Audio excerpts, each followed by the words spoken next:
Gordon. The engines of the Sodor Railway were always busy. Thomas puffed to the beaches with happy vacations.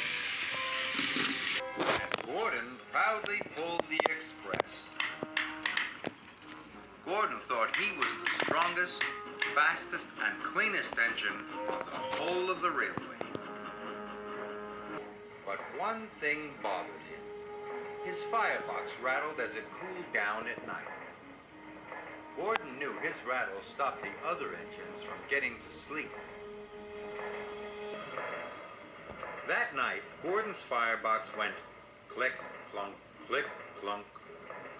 Thomas and Percy started to chuckle. "Rattler Gordon's keeping us all awake," peeped Percy. "The only engines keeping other engines awake," puffed Gordon crossly, "are little engines with very bad manners." But secretly he felt rather embarrassed. In the morning, Percy teased Gordon again. "Rattlebox is awake at last," he puffed out loud. Gordon ignored Percy. He did not like being called names. "I'm the strongest and the best," he told himself. "Strongest and best, strongest and best, cleanest and fastest, and pull the express." He wished the other engines would remember that. Later, Gordon pulled into Knapford Station. "Oh, look," laughed Emily. "Rattler Gordon's here. He's pulling the Click-Clunk Express." This made Gordon very cross indeed, especially because Diesel overheard.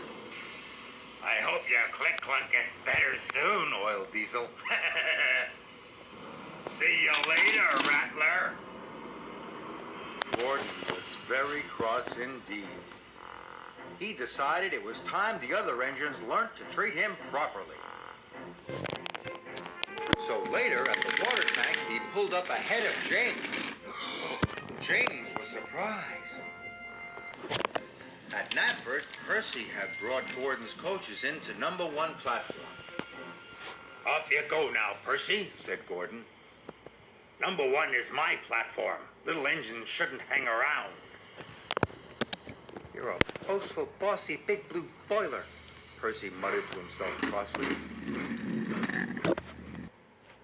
Later, Gordon told his friends to give a polite toot-toot whenever they saw him. "But why?" asked Thomas. He was very puzzled.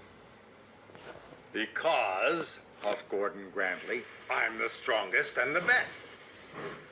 He steamed away. "You can toot at him if you like," wished Emily, "but I'm not going to." Gordon steamed across the island. He felt very pleased with himself. He was sure the other engines would forget his clunk click and treat him properly now. He saw Emily coming. He listened for her toot-toot. But Emily didn't toot at all. This made Gordon very cross.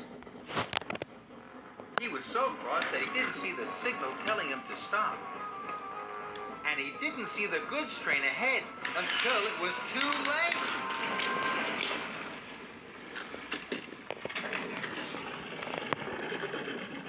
Luckily, no one was hurt. But Gordon came off the rails and he was covered in gooey red jelly. Oh! As Gordon waited to be put back on the rails, Percy arrived. "Hello, Gordon," peeped Percy. "I see you're not the cleanest engine anymore." Then James puffed up. "I don't think you'll be pulling the express for a while, Gordon," joked James.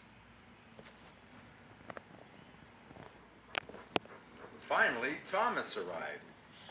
"Gordon's a mess, Gordon's a mess. He's the largest and jelliest," puffed Thomas cheekily. At last, Gordon was back on the rails. He felt very foolish indeed. Edward pushed him to the fitter's yard.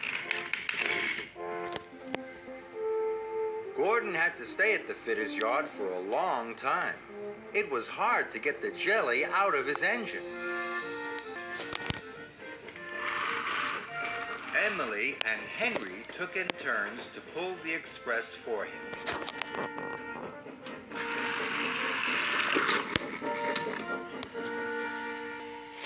One evening at Tidmouth's sheds, Henry huffed. "It's hard work pulling the express." "Yes," agreed Emily. "Gordon must be very strong to pull the express so fast." "I miss Gordon," peeped Percy. "I miss having his rattle to go to sleep by." Gordon knew the other engines were pulling the express for him. Thank goodness for Emily and Henry, he thought. I'm sure they're doing a very good job. Finally, Gordon was as good as new. The fitters had even managed to fix the rattle in his firebox. That evening, Gordon had something to say. "Is it about being fastest and the best?" teased James. "Not at all," puffed Gordon. "I know my rattle kept you awake at night, and I'm sorry. And I was also silly about the toot-toots. I realize now that engines toot-toot other engines because they work hard and deserve it, not because they ask for it." "But we think you do deserve it, Gordon," said Thomas, "because you work hard and you are a really useful engine." All the other engines agreed. Now all the engines greet each other with a cheerful toot-toot. For all the hard work they do on Sir Topham Hatt's shores.